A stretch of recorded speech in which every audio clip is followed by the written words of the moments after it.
విజయవాడ పరిసర ప్రాంత ప్రజలకు శుభవార్త.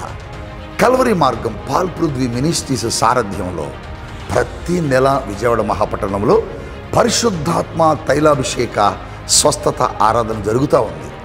ఈ ఆరాధన జరుగు స్థలం Mary Stella indoor stadium, Vijayawada, Benz circle, NTR బొమ్మ దగ్గర, పంటకాలవ రోడ్.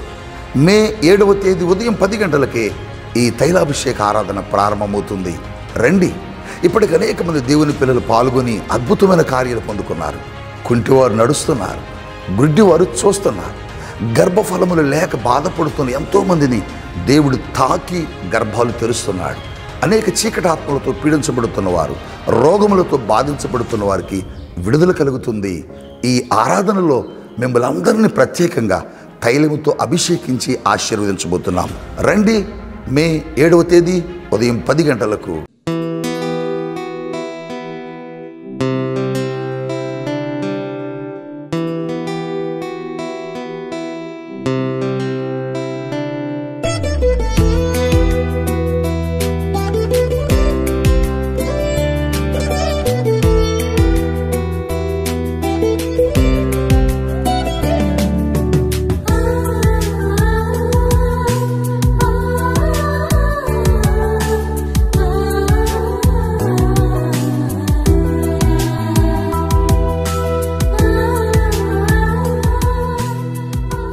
యేసుతో ప్రతిదినం అనే ఆధ్యాత్మిక కార్యక్రమానికి మిమ్మల్ని అందరినీ కూడా ప్రేమతో ఆహ్వానిస్తూ మీ అందరికీ నా హృదయపూర్వక వందనాలు తెలియజేస్తున్నాను. దేవుని పిల్లలారా, ఎలా ఉన్నారు? బాగున్నారు కదా? ఉదయం లేవగానే ప్రార్థించి దేవుని యొక్క వాక్యాన్ని చదివి ఉన్నారు కదా? అలాగే ప్రతి ఉదయం దేవుడిచ్చే వాగ్దానాల ద్వారా మీరు ఎంతగానో దీవించబడుతున్నారు కదా?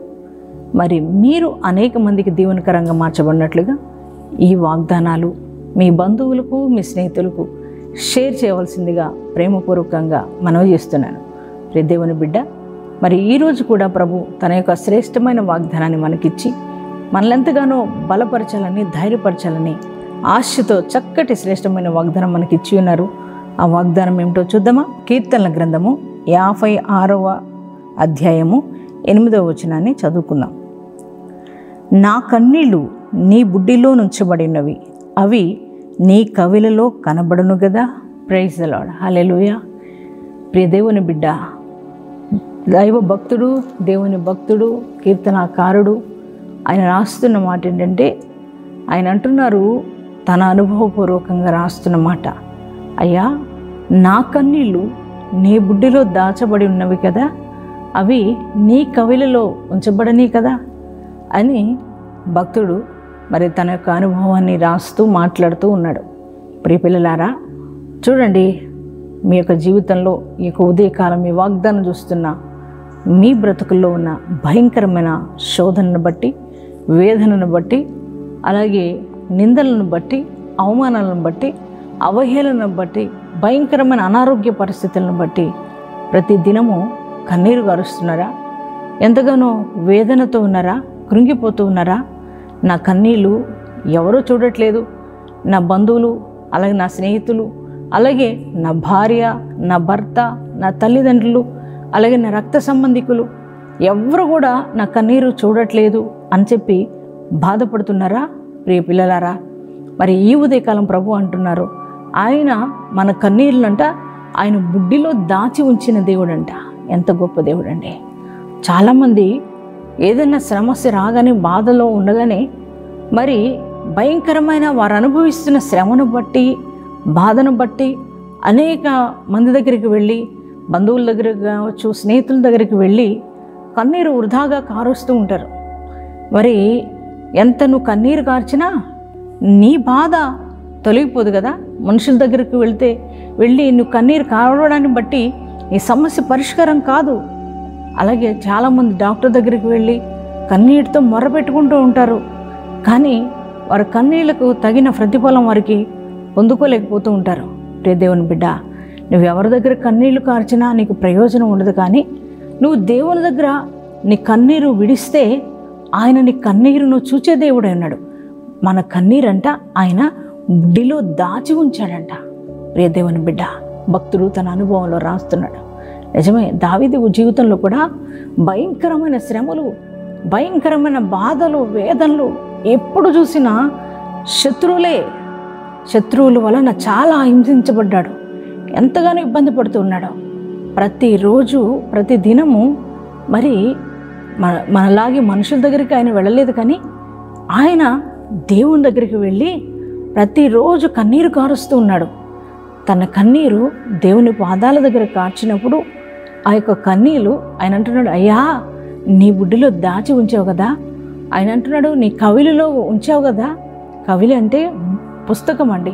పుస్తకంలోనంటే మన దేవుడు మన కన్నీళ్ళు కూర్చి రాస్తాడంట. ఎంత గొప్ప దేవుడు అండి మరి దేవుని బిడ్డ. మరి దావీదు యొక్క కన్నీళ్ళు దేవుడు తన బుడ్డిలో దాచి దానికి ప్రతిఫలంగా ఆ కన్నీటి ప్రార్థన ఫలితంగా దేవుడు గొప్ప కార్యాలు దావీదు జీవితంలో జరిగిస్తూ వచ్చాడు. ప్రియ పిల్లారా, దావీదు జీవితంలో వచ్చిన ఆ భయంకరమైన శోధన నుంచి దావీదును తప్పించాడు. భయంకరమైన ఆ శత్రువుల నుంచి మరి దావీదును కాపాడాడు. ప్రియ దేవుని బిడ్డ, అంత మాత్రమే కాదు కదా, ఆ దేవుని సన్నిధిలో కార్చిన కన్నీరు ఎప్పటికీ వృధా కాదు. మరి హిజ్కియా కూడా తన కన్నీటిని మరి దేవుని పాద సన్నిధిలో కార్చినప్పుడు దేవుడు అంటున్నాడు కదా, హిజ్కియా నీ కన్నీటిని నేను చూచితిని ఆయన అంటున్నాడు కదా. మరి మన దేవుడు మన కన్నీటిని చూచే దేవుడు. మనుషులు ఎవ్వరూ నా కన్నీరు చూడట్లేదని నువ్వు బాధపడుతున్నావా? ప్రియ దేవుని బిడ్డ, ఈ ఉదయకాలం ప్రభు నీతో మాట్లాడుతున్నాడు. ఇదిగో హిజ్కియా కన్నీటిని చూచి హిజ్కియా యొక్క పరిస్థితులు మార్చేశాడు.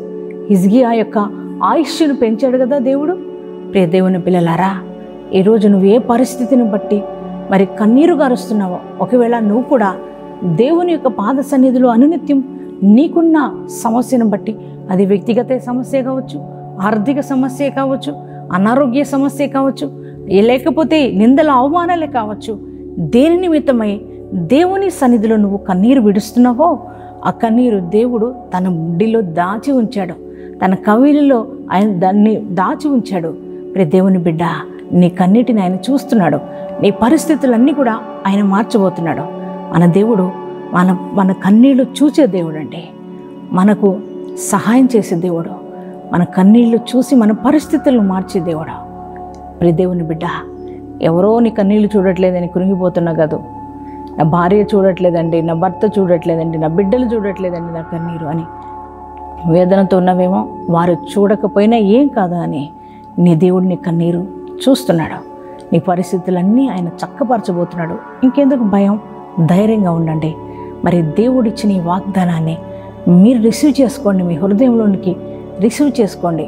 ఇంకెప్పుడు కూడా ఏ సమస్య వచ్చినా మనుషుల దగ్గరికి వెళ్ళి కన్నీరు విడవద్దు, కానీ దేవుని దగ్గర కన్నీరు విడవండి. నీ కన్నీటిని ప్రభు చూసి నీ పరిస్థితులన్నీ కూడా ఆయన మార్చబోతున్నాడు. ఈ వాగ్దానం నీ జీవితంలో దేవుడు నెరవేర్చునుగాక. ప్రార్థన చేసుకుందామా? మా ప్రియ పరలోకపు తండ్రి, నీ ఘనమైన నామానికి వందనాలు దేవా.